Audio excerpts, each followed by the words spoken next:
wabarakatuh. Perkenalkan, nama saya Ahmad Sofil Mubaharad, mahasiswa Universitas Muhammadiyah Profesor Dr. Hamka, Fakultas Keguruan dan Ilmu Pendidikan, Program Studi Pendidikan Guru Sekolah Dasar semester 5. Pada kesempatan ini, saya akan membuat video presentasi proposal metodologi penelitian yang berjudul Pengaruh Pembelajaran Jarak Jauh terhadap Minat dan Hasil Belajar Peserta Didik Kelas 5 di SD Negeri 10 Duri Kosambi. Video ini saya buat dalam rangka untuk memenuhi nilai tugas UAS semester ganjil pada mata kuliah metodologi penelitian. Bab 1, pendahuluan. Nah, di sini ada latar belakang. Virus COVID-19 merupakan virus yang sangat menakutkan bagi seluruh manusia yang tinggal di muka bumi. Dengan datangnya wabah virus COVID-19 di muka bumi ini, membuat negara yang terdampak semua aktivitas kegiatan yang dilakukan manusia dalam kehidupan sehari-hari menjadi terganggu, termasuk dalam bidang pendidikan. Penyebaran virus corona ini pada awalnya hanya berdampak pada dunia ekonomi saja. Namun, pada akhirnya berdampak juga terhadap dunia pendidikan. Dengan berdampaknya pada dunia pendidikan, sehingga kegiatan belajar mengajar diliburkan dan diganti dengan belajar di rumah atau pembelajaran jarak jauh atau yang disebut dengan PJJ. Termasuk Indonesia juga dengan meliburkan seluruh aktivitas pendidikan. Menurut Dewi di dalam Yunitasari dan Hanifah tahun 2020. Pembelajaran jarak jauh merupakan proses belajar mengajar yang dilakukan secara jarak jauh dengan penggunaan berbagai media komunikasi.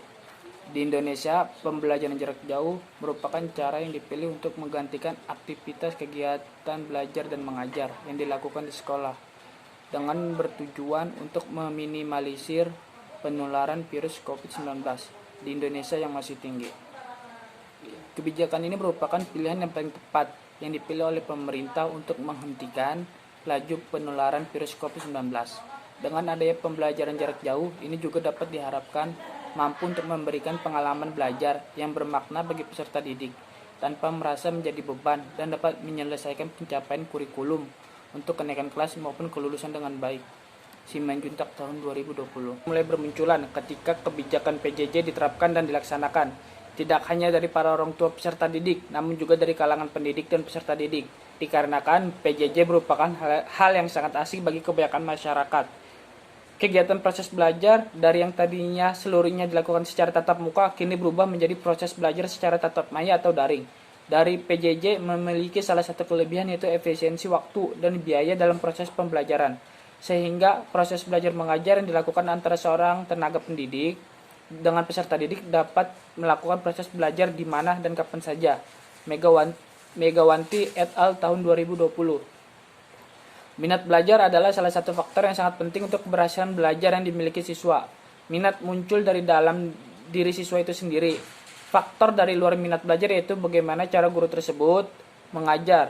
Peran guru sangat penting untuk menumbuhkan minat belajar siswa. Salah satu dengan cara mengajar yang menyenangkan, memberikan motivasi yang membangun. Reamin tahun 2016 dalam Yunitasari dan Hanifah tahun 2020. Minat belajar juga mempunyai indikator-indikator di dalamnya, yaitu adanya perasaan tertarik dan juga senang untuk belajar, adanya partisipasi yang aktif, adanya kecenderungan untuk memperhatikan dan daya konsentrasi yang besar, memiliki perasaan positif dan kemauan belajar yang terus meningkat, adanya kenyamanan pada saat belajar dan dimilikinya kapasitas dalam membuat keputusan berkaitan dengan proses belajar yang dijalaninya. Yunitasari dan Hanifah tahun 2020. Setelah melakukan kajian literasi jurnal-jurnal, sehingga bisa diadakannya penelitian mengenai bagaimana pengaruh pembelajaran jarak jauh terhadap minat dan hasil belajar peserta didik kelas 5 SD Negeri 10 Pagi Duri Kosambi.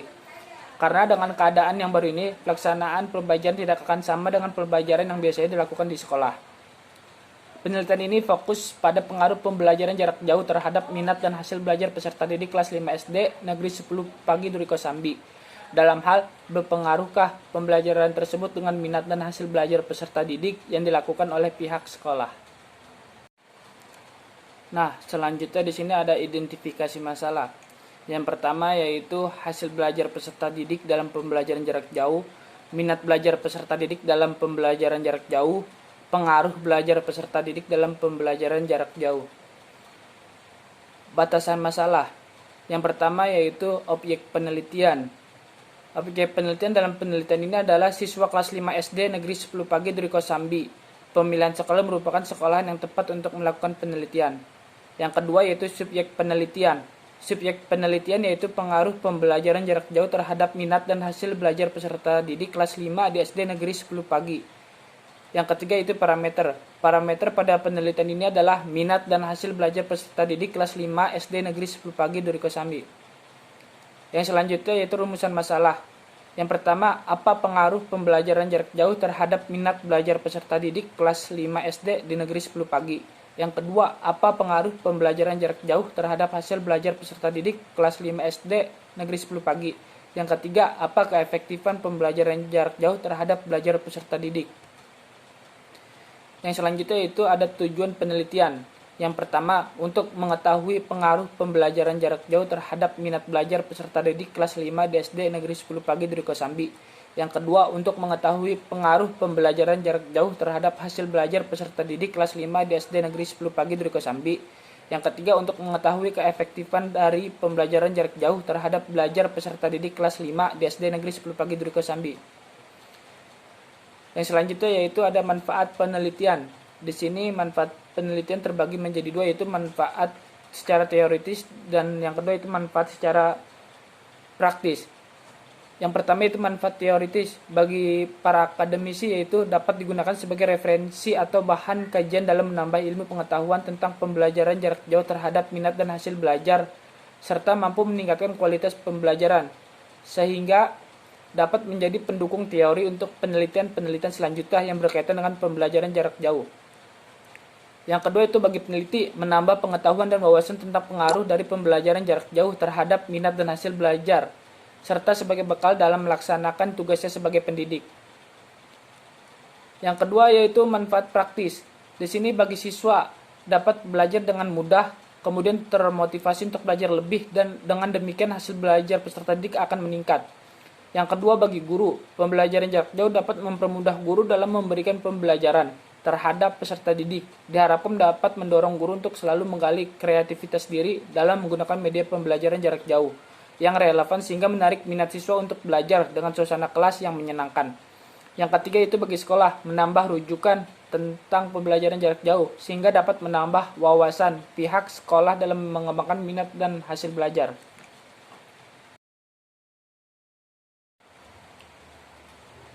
Nah, selanjutnya bab 2, landasan teori. Pengertian pembelajaran. Pembelajaran pada hakikatnya adalah suatu proses, yaitu proses mengatur, mengorganisasi lingkungan yang ada di sekitar peserta didik sehingga dapat menumbuhkan dan mendorong peserta didik melakukan proses belajar. Pembelajaran juga dikatakan sebagai proses memberikan bimbingan atau bantuan kepada peserta didik dalam melakukan proses belajar.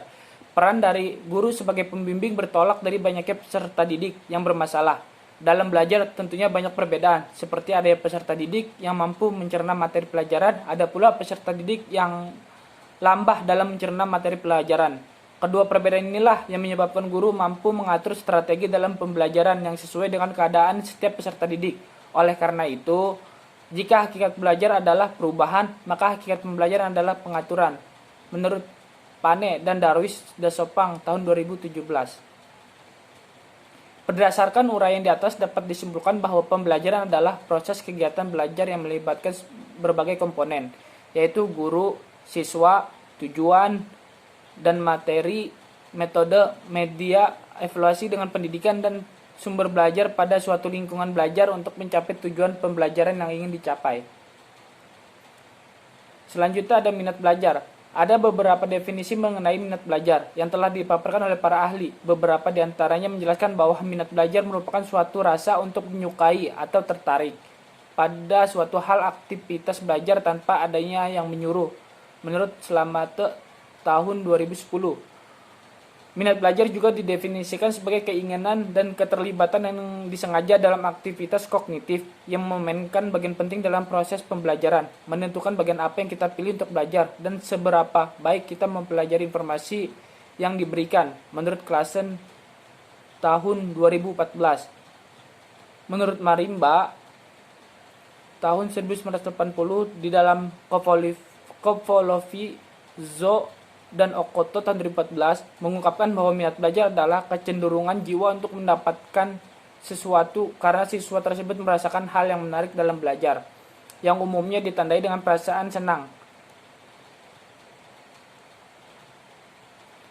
Berdasarkan beberapa pemaparan definisi minat belajar, dapat disimpulkan bahwa minat belajar merupakan faktor pendorong siswa dalam belajar yang didasari atas ketertarikan atau rasa senang dan keinginan siswa untuk belajar. Minat belajar juga merupakan aspek membangun motivasi, fenomena yang terbentuk akibat interaksi sosial dan keterlibatan siswa dalam kegiatan belajar. Selanjutnya ada hasil belajar. Hasil belajar merupakan bagian terpenting dalam pembelajaran. Nana Sujana tahun 2009 halaman 3 mendefinisikan hasil belajar siswa pada hakikatnya adalah perubahan tingkah laku sebagai hasil belajar dalam pengertian yang lebih luas, mencakup bidang kognitif, afektif, dan psikomotorik. Dimyati dan Mujono tahun 2006 halaman 3-4 menyebutkan bahwa hasil belajar merupakan hasil dari suatu interaksi tindak belajar dan tindak mengajar. Dari sisi guru, tindak mengajar diakhiri dengan proses evaluasi hasil belajar. Dari sisi siswa, hasil belajar merupakan berakhirnya pengajaran dari puncak proses belajar. Dari uraian di atas dapat disimpulkan bahwa hasil belajar adalah perubahan pada kognitif, afektif, dan psikomotorik sebagai pengaruh pengalaman belajar yang dialami siswa, baik berupa suatu bagian, unit, atau bab materi tertentu yang telah diajarkan. Dalam penelitian ini, aspek yang diukur adalah perubahan pada tingkatnya kognitifnya saja. Selanjutnya ada jenis-jenis belajar. Jenis-jenis hasil belajar.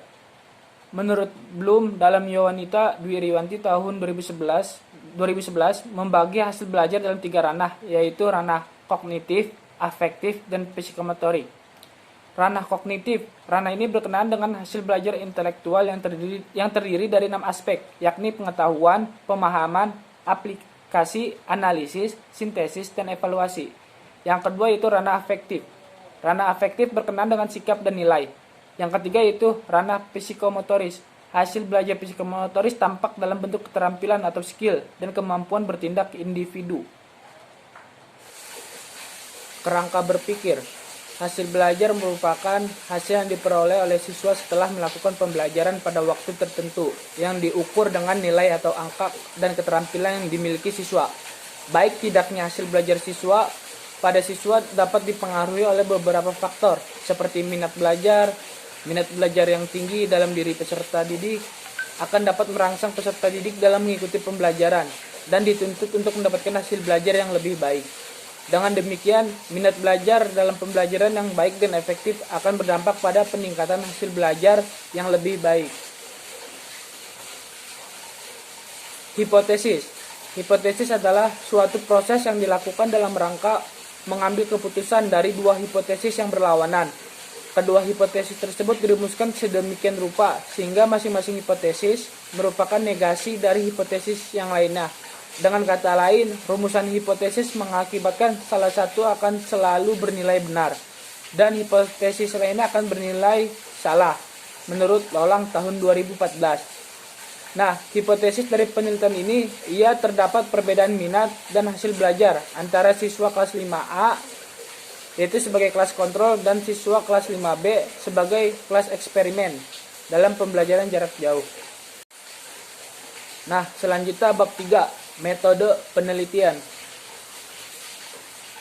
Rancangan penelitian ditinjau dari permasalahan yang ada, peneliti menggunakan pendekatan kuantitatif. Nah, pendekatan kuantitatif adalah suatu penelitian yang hasilnya disajikan dalam bentuk deskripsi dengan menggunakan angka-angka. Pendekatan ini dipilih karena penelitian kuantitatif merupakan salah satu jenis kegiatan penelitian yang spesifikasinya adalah sistematis, terencana, dan terstruktur sejak awal mulai dari pembuatan desain penelitian, baik itu tentang tujuan penelitian, subjek penelitian, objek penelitian, sampel data, sumber data, maupun metodologinya.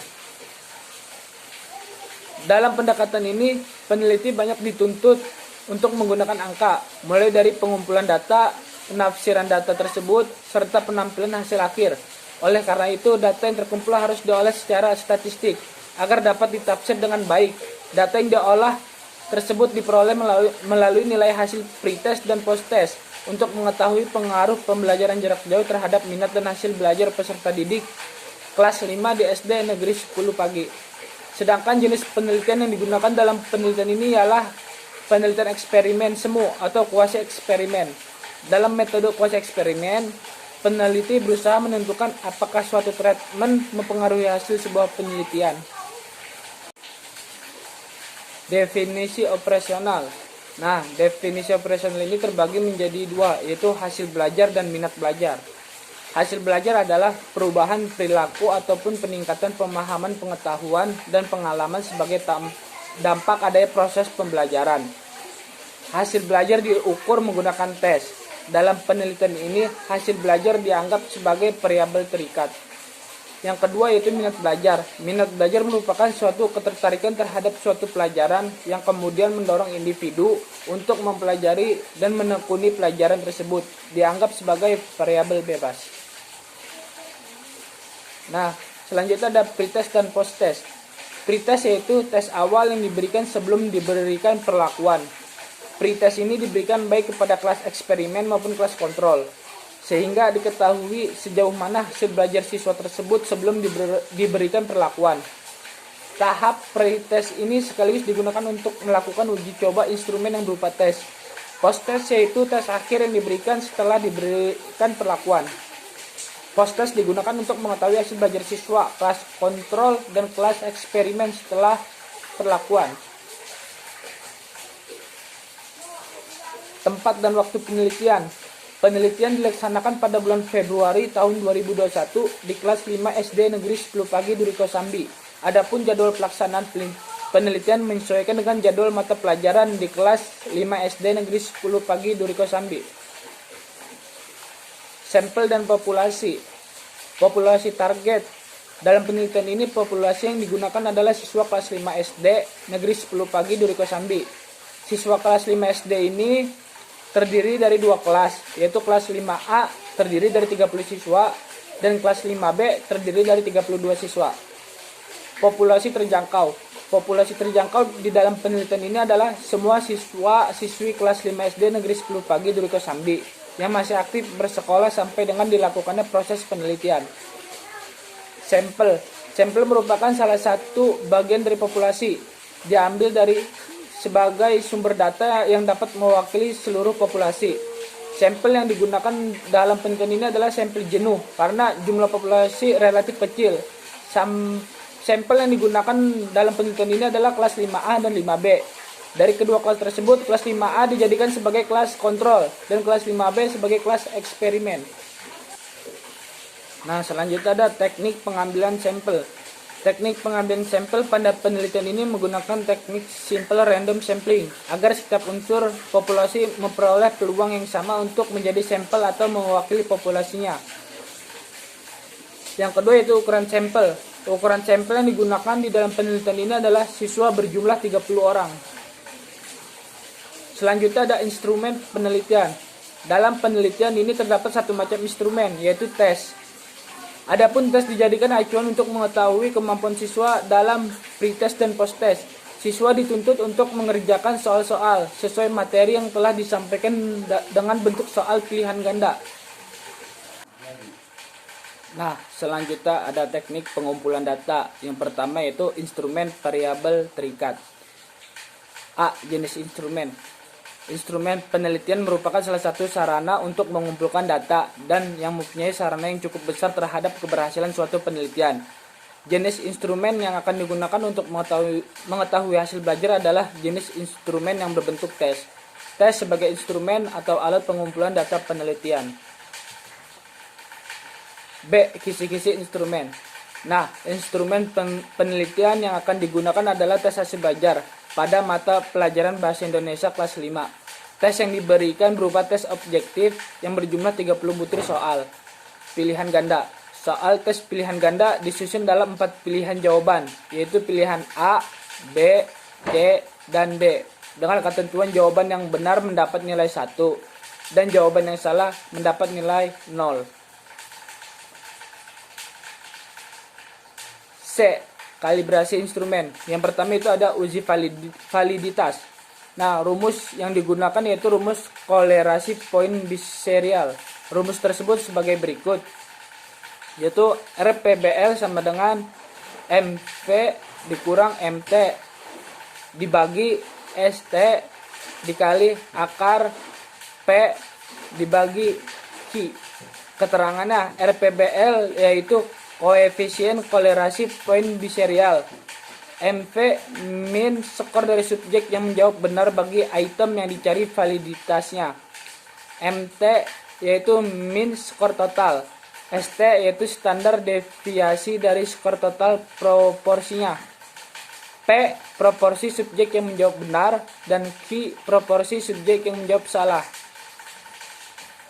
Kriteria pengujian validitas.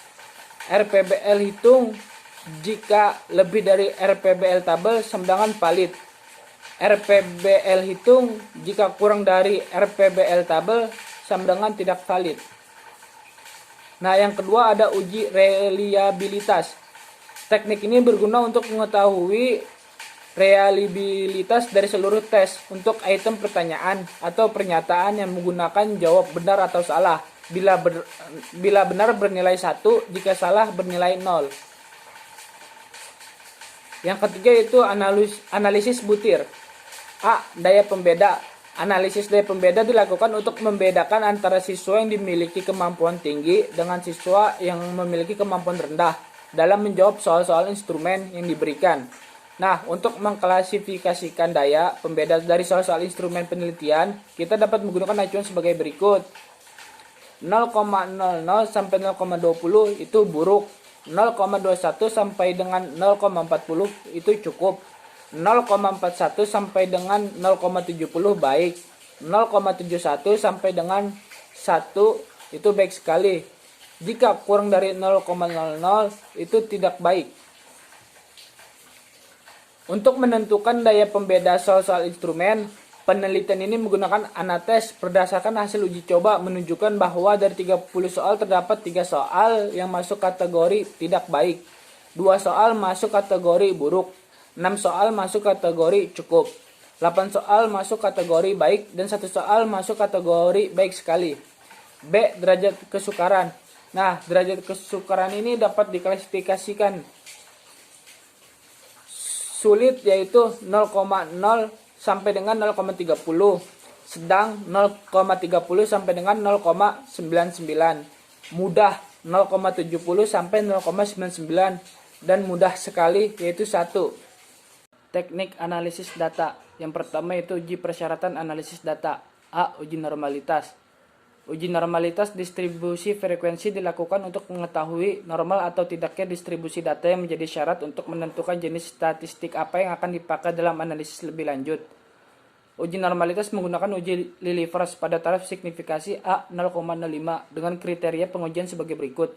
Terima H0, tolak H1 bila L0 kurang dari L tabel, data berdistribusi normal. Tolak H0, terima H1 bila L0 lebih dari L tabel, data berdistribusi tidak normal. Untuk pengujian hipotesis H0, prosedurnya sebagai berikut. Urutkan data sampel dari kecil ke besar dan tentukan frekuensi tiap-tiap data. Tentukan nilai Z dari tiap-tiap data itu. Tentukan besar peluang untuk masing-masing nilai Z berdasarkan tabel Z dan disebut dengan FZ. Hitung frekuensi kumulatif relatif dari masing-masing nilai Z dan disebut dengan SZ. Tentukan nilai L0 yaitu F dikali ZT sama dengan S dikali ZT dan dibandingkan dengan nilai LT dari tabel Lilliefors. B. Uji homogenitas. Uji homogenitas data antara kelas eksperimen dan kelas kontrol dilakukan dengan tujuan untuk mengetahui kesamaan antara dua populasi yang akan diteliti. Nah, untuk pengujian homogenitas ini dapat menggunakan rumus Fisher, yaitu sebagai berikut. F sama dengan varians terbesar dibagi varians terkecil. Langkah-langkah uji homogenitas sebagai berikut. H0 A1 kuadrat sama dengan A2 kuadrat. H1 A1 kuadrat tidak sama dengan A2 kuadrat. Menentukan nilai F hitung dengan rumus F1 dengan mengetahui terlebih dahulu varians dari kedua kelompok penelitian tersebut. Mencari F tabel, tentukan terlebih dahulu deka pembilang dan deka penyebut dengan taraf signifikan A 0,05. Maka nilai F tabel dapat diperoleh melalui tabel distribusi F. 2. Hipotesis statistika. Data yang diujikan dalam penelitian ini selanjutnya dianalisis dengan uji T. Uji T dilakukan untuk mengetahui dan memeriksa efektivitas perlakuan. Nah, pada uji T digunakan rata-rata dari dua kelas, yaitu kelas eksperimen dan kelas kontrol. Nah, untuk rumus uji T bisa dilihat langsung di dalam PowerPoint. Nah, untuk menguji hipotesis digunakan derajat kebebasan pada taraf signifikasi A 0,05 dengan kriteria sebagai berikut. Tolak H0 jika T hitung lebih dari T tabel, maka terdapat pengaruh hasil belajar pada pembelajaran jarak jauh. Terima H0 jika T hitung kurang dari T tabel, maka tidak terdapat pengaruh pada hasil belajar pembelajaran jarak jauh. Demikianlah presentasi proposal metodologi penelitian yang telah sudah saya sampaikan. Saya menyadari betul bahwa banyak kekurangan dalam proses pembuatan proposal metodologi penelitian dan dalam pembuatan video. Untuk itu, mohon maaf bila banyak kekurangan dan semoga video ini dapat bermanfaat untuk kita semua. Kurang lebihnya mohon maaf. Wabillahi taufiq wal hidayah. Wassalamualaikum warahmatullahi wabarakatuh.